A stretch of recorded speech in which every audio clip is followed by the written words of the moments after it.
Hello everyone, a very warm welcome to you. And my name is Nick and this is the Friday chat walk thing. Well, kind of. I'm not doing a traditional walk this time. I'll explain to you a little bit why. If you follow me on Twitter, you'll probably know. But I'm easing myself back in gradually after a bit of a mental health wobble. Yes, it does happen. I thought I was over it, but I had a mini one. So hopefully that, hopefully you understand. I did a video a few weeks ago letting you know my journey, how I got here. And I don't know, it's because I worked too hard or pushed myself too hard or probably something mental going on. So I'm not on the walk this time, but we'll see a little bit of footage of where I generally would walk around. So I hope you are okay. Don't worry about me, I'm generally getting back together. Work has been okay, whereas before I worked at a bank and I took about 30 phone calls a day, quite technical calls, and it's forensically monitored. I get knocked down.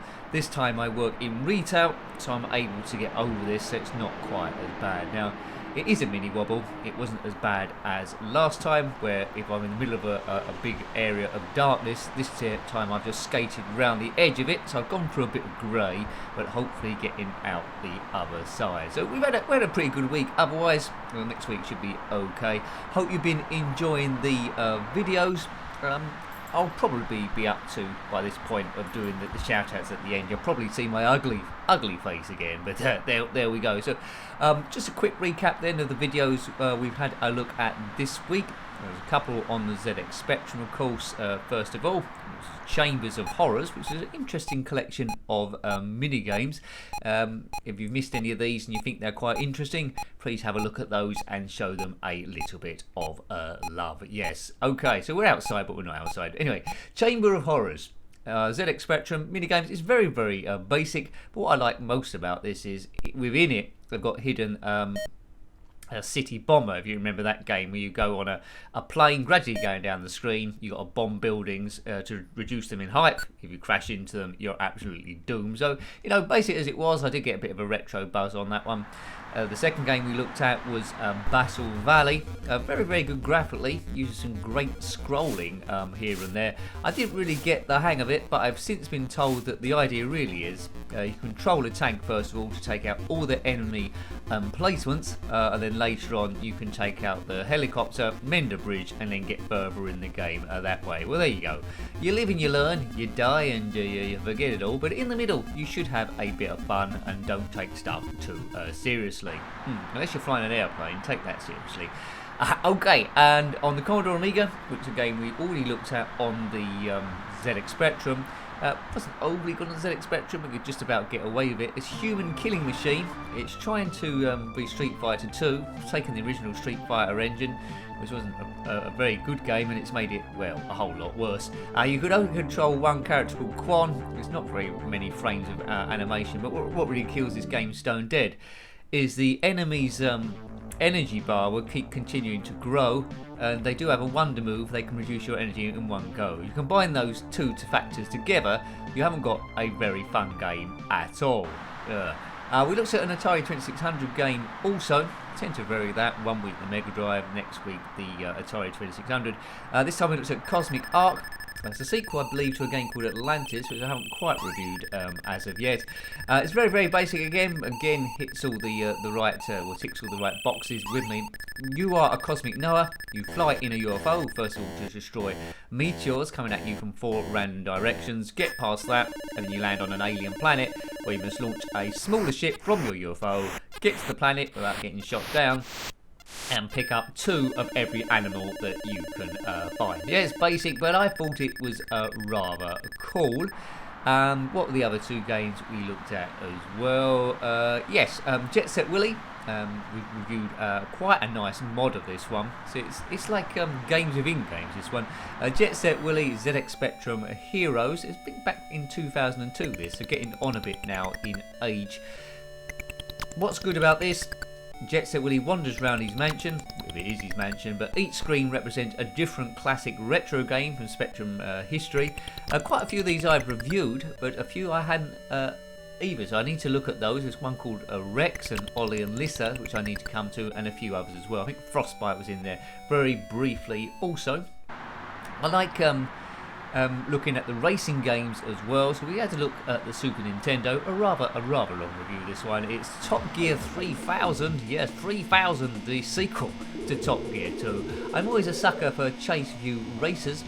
This one loses all the speech bubbles in the original Top Gear 2, which I quite liked.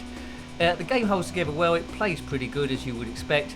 They could have gone a bit more to town with the alien planets which you're supposed to be racing on. A lot of the time I've just felt like I was racing in a different country within the planet Earth, but there we go. So it was Top Gear 3000. Those all pretty good games. They weren't too bad. So once again, don't worry about me. I've had a bit of a wobble, but work's been good this time, and because I'm in a better place.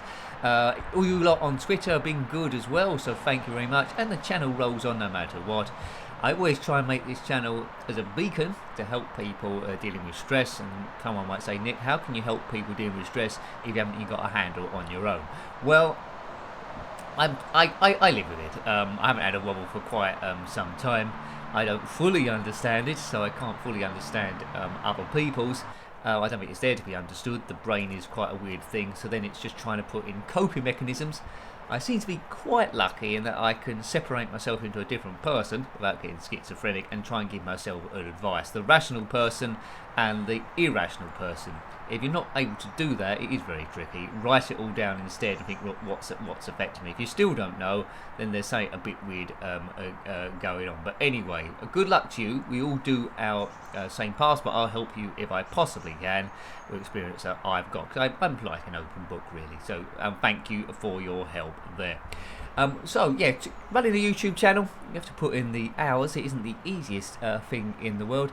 Quite often I have problems. I'll tell you this story now. Quite often I have problems where someone might steal one of my videos, and you think, why are they stealing one of your videos, Nick? Well, I don't know, but it happens. One most recently, it follows us like a set pattern.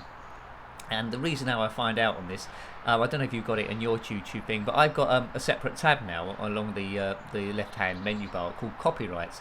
And if I click on that, it will show me what percentage of my videos is showing up in other people's videos. Now, it's not perfect. Some sort of says 10% this, 20% that, and it might be a case that 10% is the intro of a particular game and the rest is all their own work. So you can ignore all those. But when it's saying the match is about 90% or 100%, you think, hang on a minute, what's going on? And they're the ones I tend to look at. Now, recently there was a rather old Batman video which someone downloaded. They took off my intro, so it wasn't obvious it was by me, and they edited off the outro as well, so all identification marks, and then uploaded it on their own channel. It was a Batman video, and this person has a Batman themed channel as well, so I don't know if all their videos are just stuff they found on YouTube, downloaded and re-uploaded. I don't know, but they certainly did it on my one. Now, I thought maybe this might be enthusiasm in this case. So using the copyright system, I sent them a friendly message which basically says, it's quite polite actually, it's sent through YouTube, and they say, another member has noticed you've used their video, please remove it. And nothing gets enforced, so I don't want to give someone a copyright strike if they haven't done anything. Well, anyway, I think a day went past and they still hadn't done anything, it was still there. I think the user was from Portugal. So then I had another option. I can either get them to remove it, YouTube to remove it straight away, and they get a copyright strike straight away, or I give a 7-day notice. So I thought, okay, right, let's give it the benefit of the doubt. Let's do a 7-day notice. I think you know where this story is going. I sent that to them. I think then YouTube sends them a message saying you've got 7 days to remove it. If you remove it, you'll avoid a strike. If you don't remove it, we'll remove it for you, and then you'll get a copyright strike then. I think if you get 2 strikes, your channel gets shut down completely. Well, got to day 6, they still hadn't removed it. Got to day 7, I lost track of it. Got to day 8, and it just said it had been removed. So either the channel member removed it themselves, or more than likely YouTube removed it and they got the strike. Now, this has happened to me before, where then after that the person suddenly comes to live messaging me saying, please remove the strike. Well, I ain't got time for that sort of thing. If you're running your own channel, if you want to run a successful channel, produce your own work.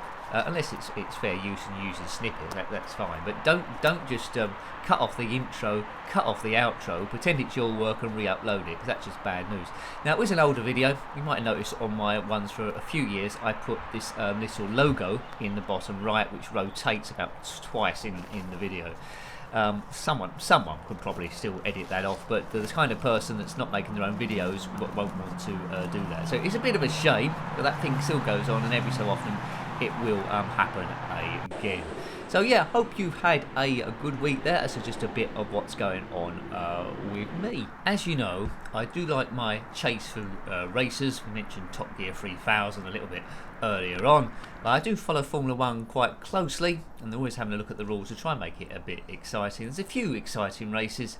But before, when Lewis Hamilton was just much quicker than everyone else, it looks like we're gradually changing over, so Max Verstappen is quicker than anyone else. Anyway, this weekend is the British Grand Prix, and they've changed the qualifying system, which I'm not quite sure I fully understand, but it might be actually, by the time you're watching this, it might be going on at the same time or just finished. So instead of just qualifying on the Saturday, then the race on the Sunday, we've got a sprint race on the... I don't know, is it sprint race tomorrow to determine the grid positions for Sunday's race, and today there is qualifying for the sprint race. It's very weird. So if you crash off on the sprint race, you're going to start at the back. So what they're trying to do is mix it up a little bit to try and make the race exciting, so you ain't got two people at the front that just disappear and then the race is a non-event. Because it's getting to the point where the race only gets exciting if there's a safety car comes out, or there's sort of like rain going on, all that sort of stuff. So what do you think about that? Do you understand the new qualifying system and sprint race? Do you think they should keep it all the way through? I mean, don't worry answering if you're not into Formula 1. It's just that they made a drastic change, and it's a similar time where they've recently unveiled what the new rules, the 2022 car is going to look like. And they've changed the way it produces downforce or dirty air out the back of the car. Because before, whereas we are now, you drive quite close behind a car, all the dirty air hits that car. When I say dirty air, these cars are quite carefully balanced with the aerodynamics to stick to the track. As soon as they get into dirty air, they start not performing, and the grip isn't quite as good, making it difficult to overtake at a certain distance.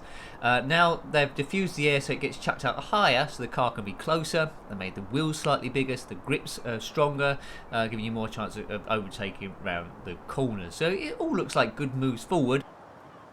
But, you know, there's always teething problems with these sort of things, isn't there, as you go forward. So it's interesting to see what the British Grand Prix is going to look like. I was hoping they was going to announce George Russell as a new driver for the second Mercedes drive, but that doesn't look like it's going to happen.